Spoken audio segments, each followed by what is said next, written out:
Good morning, everyone, and welcome to another Webinar Wednesday with the Plus team. Every time we meet, we focus on a different topic related to the planning and land use system.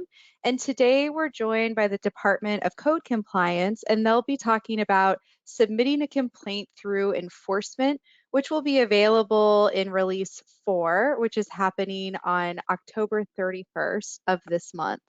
So before we get into the topic and all the material, I do want to, as always, go through a quick technical orientation to make sure everyone can participate fully in today's session. So the webinar has started. Hopefully everyone can hear me just fine. If you're having issues with your audio, please check your internet connection. You can always sign out and sign in again. And do please let me know in the chat if you're having any issues, because if lots of people are having issues, it could be a technical glitch on our end. You will note that your microphone was muted when you came into the session. This is a setting in GoToWebinar. There's so many people joining us today. It's going to be a lot easier for us to communicate through the questions and chat. So where can you find that? Well, if you're joining on a computer, you're going to have what's called the GoToWebinar control panel. And near the bottom of that control panel, you'll see a section that says questions. You can type your questions and comments here and send them directly to us. If you could try to locate this right now and send a question or comment or just a hello, good morning, my way, that way I know everyone has found it and you'll be able to send us questions and comments throughout the session. If you're joining from a mobile device today, you're using the GoToWebinar app, and you'll see a question mark icon somewhere on your app that will give you the same feature to allow you to send questions and comments our way. So again, if you could locate that quickly and send me a question, a comment, a good morning, that way I know everyone can hear me just fine and that you were able to find the question box. Awesome, thank you. Someone said they're using the app and they found it. Perfect, good morning. Thank you everyone for testing that for me. I always like to be sure everything's working properly before we jump into the topic. Now, this is also a good place to note. We get a lot of questions about this. The questions and comments are private in GoToWebinar. So this enables you as a participant to send us questions that may be really specific, that aren't necessarily for the group, but essentially none of the participants can see the questions and comments coming through. This is just for myself and the other presenters to see, and we will respond to these throughout the session. We also get a detailed list of all the questions and who submitted them at the end of the session, so we can follow up with you individually if there's something really specific related to something that you have a question about. All right, now the other good news today is that we do have a handout that summarizes everything that the Department of Code Compliance is going to review in today's session. So you don't have to try to take notes during the session. This is all available to you to reference after the presentation today. You can actually access this through the GoToWebinar features as well. If you're on a computer, you will see a section that says handouts right above the questions. And if you are on an app, there is a handouts icon, looks like a little piece of paper where you can download that as well. If you're having issues with this, you're not seeing this section, we will also email this out to all participants after the session today. So that concludes the technical orientation. I'm going to go ahead and introduce our speaker today so we can get started with our topic. We are joined today by Anna Guerra from the Department of Code Compliance, and she's going to walk us through the rest of the material. Anna, thank you so much for joining us today.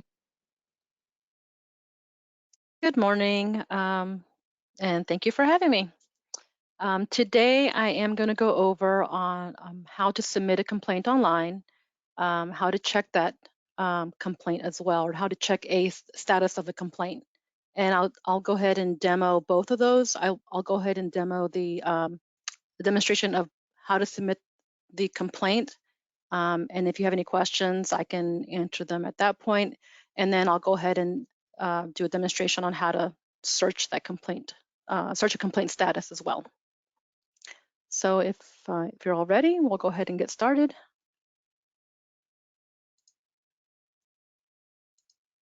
Okay. All right. So for most of you, I'm sure may have seen this screen already. Just to let you know in advance, we are working off of the test environment. As Rachel mentioned, this portion of Plus is coming out in Release 4 and will be available to you at that time. Um, Citizens do have the option of registering for an account, and they can do so by clicking on the top right-hand corner where it says Register for an Account. This can be a benefit to citizens if you're entering complaints or doing any type of transaction in the Plus system. They can go to their account to follow up on statuses and any updates that way. For the enforcement piece and to enter a complaint, that way they could check on the status of the complaint specifically and check to see what part of the status it's in and could follow up at that point. So to get started, right now I am going to go ahead and enter a complaint into the system. I will enter the complaint as an anonymous person or anonymous complaint. When I get to the home page, I'll need to click on the Enforcement tab. From the Enforcement tab, I'll also go to this blue menu bar. I can see where it says Submit a Complaint, Search Records. I'll click on Submit a Complaint. It will also show me a disclaimer. I'll need to read and agree to the disclaimer. Once I've read it, I'll just click on the checkbox here, acknowledging that, and then click Continue Application. Because I'm submitting the complaint anonymously, I can skip this first step here. I'll just scroll down to enter the address where I'm observing this potential violation. Okay. Here you can enter as much of the address as you know. If I didn't know the complete address, I could just enter the street name and it would populate multiple addresses and I would choose from that point. But because I do know the address I'm entering, I'm going to go ahead and enter the street number and name, and then I'm going to click search. You'll see that it's populated the complete address, and that is correct. So I'm going to go ahead and continue to scroll down. This complaint that I'm going to enter as a possible outdoor storage issue. I'm going to state that this property has lots of trash throughout the property and maybe construction debris. So this additional location box gives me an opportunity to enter more specific details about where on the property the possible violation is. And so I can make a note here that it's by the front of the property, next to the door. This is not a required field, but if I have that detailed information, it is beneficial for the investigator so that when we do go out to the property, we can find that possible violation a lot easier. Then I'll click Continue Application. This next step asks for information about the complaint, what I'm observing and when. So I'm going to state that there's trash outside, construction debris,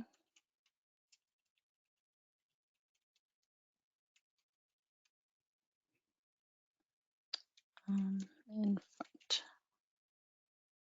of property. Okay, I'm going to check or select the date of when I first observed it. I'm going to say that I saw it on Saturday the 1st. If I have a time frame for when I observed it, I can enter a specific time, or I can just select that I saw it throughout the day. And I'll select throughout the day. If I had the opportunity to take pictures of the violation, or if I have any documentation to verify what I've seen, I can add that information here. Pictures or notes I can upload at this time. This is not required, but it's available to us if you have it. And like I said, that's also additional information that's beneficial to the investigator once they go to the property. If I'm finished, I'll go ahead and click Continue Application. This next screen is basically an overview of what we've entered. So as you scroll down, you'll see that this is a complaint, global complaint submitted online.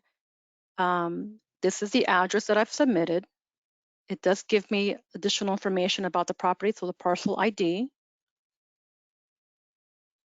It tells us that the potential violation is in front of the property next to the door. And then I've got the more specific details that it's trash and construction debris in front of the property. The date that I've observed it, and again, when I observed it. If all that information is correct, then I'll just click Continue Application.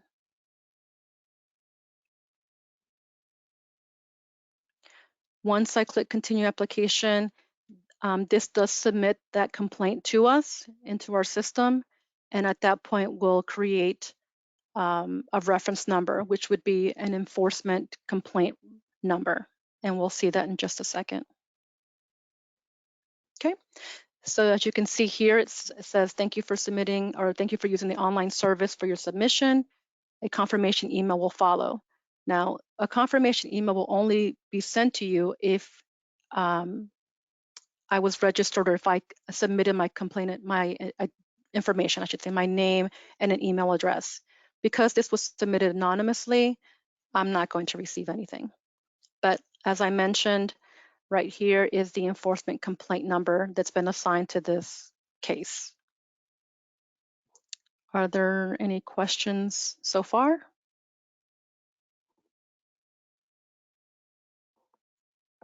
I am looking, we just got one in. Oh, so just to clarify, this presentation is geared towards customers submitting complaints to us, correct? That is correct. Perfect. Okay, thank you. That's the only question so far. Okay. All right. Well, I'll go ahead and continue. Like I said, we can also check statuses of complaints. So if somebody calls in a complaint, or if they do an online complaint like this, they can also go back online and check the status of it to make sure that it's been assigned, it's something that we're working on, or just see where it's gone. So I'm going to go back and start over in the enforcement page. Like I said, here there is an option for submitting a complaint and searching records. Okay, so this is the same screen. So to search record, we do have an option to search a record by the enforcement number that was assigned to you, or you can search by property address. And what I've found that is, if you search by property address, you actually get more information. So I'm going to search a property that I've already submitted earlier, so you can see a little bit more information, and I've kind of set that up for us today. Okay, so let's see, I'll type in the address. I've entered 7611 Leesburg for Leesburg Pike, and I've clicked search. Okay, well, I'm not sure why that happened. Give me a second, let me try it again.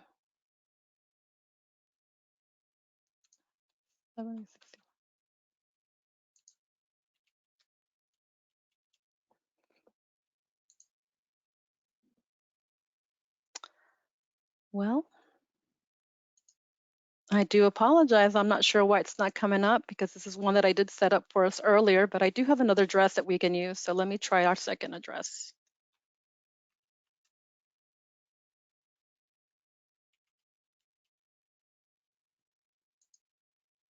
Okay, so this is for 8350 Richmond Highway. As you can see, this particular complaint I didn't enter through the web portal. I actually entered it as if it was a complaint that was received over the phone. So what you can see here is the complaint number that was assigned over the phone, and then it'll show that it resulted into an investigation, a property maintenance investigation. It's something that we have continued to investigate, and at this point, you'll see that a notice has been issued. So whenever you enter an address, it will tell you all the statuses that are the case has gone through. So for example, the initial complaint was received, and the status at that point was in process. Because it did come up, resulted in an investigation of a property maintenance concern, it did open up a property maintenance investigation record, and at this point, a notice has been issued to the property owner. This system will only give you statuses of where it's at in the investigation. It will not give you detailed specific information about the case, or it's not going to give you any case notes.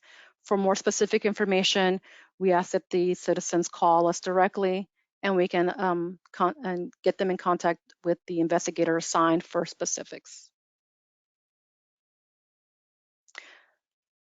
Okay, are there any questions about that?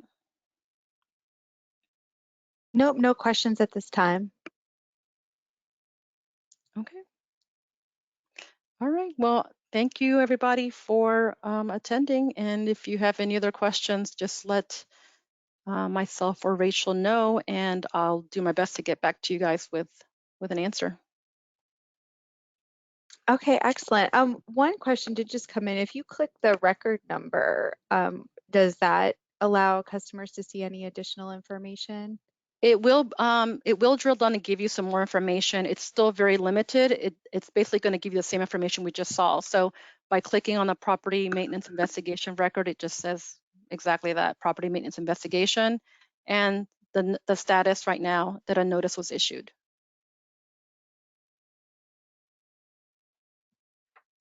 Okay, perfect. All right, well, thank you so much for reviewing this information with us. There are no questions coming in at this time, but as people sit on the information and think about it, we may get a couple that come through. So let me just go ahead and while everyone's thinking about it, I will go ahead and share my screen and I'll just review what people can expect for after the session, getting some additional information from us. If you have any questions, please feel free to send them through. We can still take those throughout the rest of the time we have. So by the end of the day, you'll receive an email from us with some links and the attached handout that you saw earlier. So some of these links will include the link to the Plus system itself. So you can go ahead and create an account if you want and click around and see what's in the system right now. But as a reminder, the everything that Anna just demonstrated is not available yet. It will all become public to customers on October 31st with the release for go live. So right now you can access a couple different applications and things in the system. You could go ahead and get your account set up, but you would not be able to submit complaints through the enforcement module at this time. We'll also include a link to our Plus support site where there are a lot of additional resources to help you get started with Plus. And some of those resources include our YouTube channel where we have very short targeted videos to help you perform certain actions like paying fees, performing searches, all of that sort of thing. We also have a link to all of our recorded webinars, including today's webinar and any of the webinars we've done in the past. You do not have to register previously to be able to access this information. So this is available to anyone. You can share it as needed.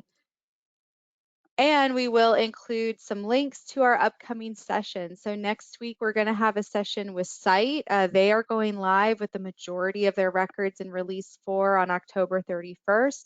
So they're going to give us a sneak peek of what to expect and what you'll be able to find starting October 31st for the Site module.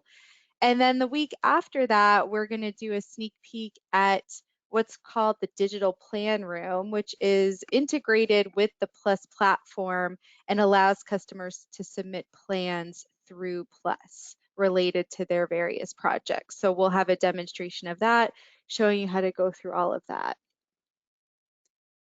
So when you exit the webinar, you will get a survey with a couple quick questions, and there's also a free form space there. So in that space, if you think of any additional questions, you can submit them and let us know. If you thought of something after the session, if you have suggestions for future webinars, we will look at that and respond to that as well.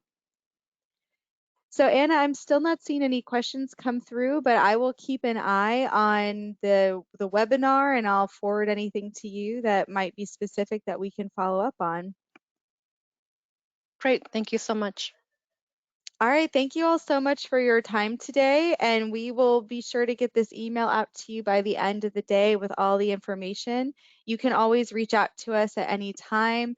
One additional thing we were asked to share, and I'm going to open this really quickly and show everyone so that we make sure the word gets out there.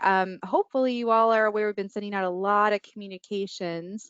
But what you're looking at right now is the Plus support site for customers. So that's going to be one of the links in the email that goes out. But as you scroll down, there is a section right here that says, what is Plus? And it talks a little bit about Plus. So right here, you can see the information for release 4, but there is this notice about the legacy systems and Plus being unavailable for 10 days while we work on the transition from our legacy systems to Plus. If you click this link right here that says latest updates, it takes you to additional information about this, which you can find right here, where it says Plan Ahead Release 4 Attached Outage Plan. So let's see. If you open that, there's a lot more information about what this outage means and how you might want to plan ahead for it. So you can scroll down and get all of that information. There are also links to the various agencies and a little more information about what their plans are during the outage and how you can continue business during that time. So we were asked to just make sure everyone was aware of that. We will include and highlight that information in the email as well. And there is contact information there to get in touch with the various agencies if you have specific questions about the outage period. So thank you all again for your time. That's going to conclude our topic today. If you have any questions, feel free to reach out, and we look forward to seeing you in a future webinar. Thank you everyone for your time. Have a great day.